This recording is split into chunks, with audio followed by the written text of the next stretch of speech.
Welcome to Blizzard Fire. We hope this video helps fire up your solution.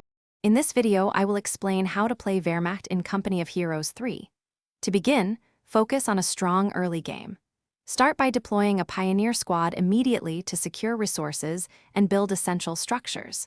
Quickly capture fuel and munition points to establish your economic advantage. Follow up with grenadier squads, your core infantry, to hold territory and engage the enemy.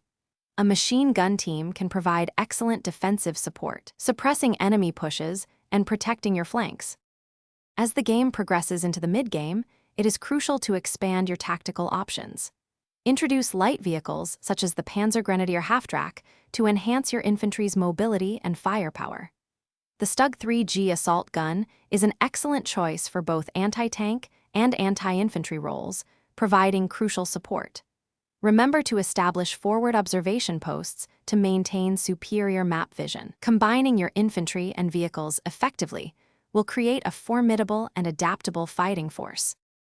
In the late game, the Wehrmacht truly shines with its powerful heavy units. Bring out the Panther tank, a formidable machine with excellent armor and a potent main gun, capable of dominating the battlefield.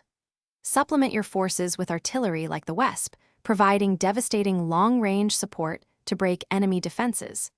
Don't forget to activate your chosen commander's powerful abilities, which can provide game-changing advantages. Focus on capturing and holding victory points to secure your path to triumph. To truly master the Wehrmacht, remember these essential tips. Always keep your pioneer squads active, repairing damaged vehicles and structures to maximize their longevity. Utilize cover extensively for your infantry to significantly reduce casualties during engagements. Constantly adapt your unit composition to effectively counter your opponent's specific strategies and units. Finally, maintain a robust economy by consistently capturing and holding resource points, ensuring a steady flow of reinforcements and upgrades. Thanks for watching. If you found this helpful, don't forget to like and subscribe.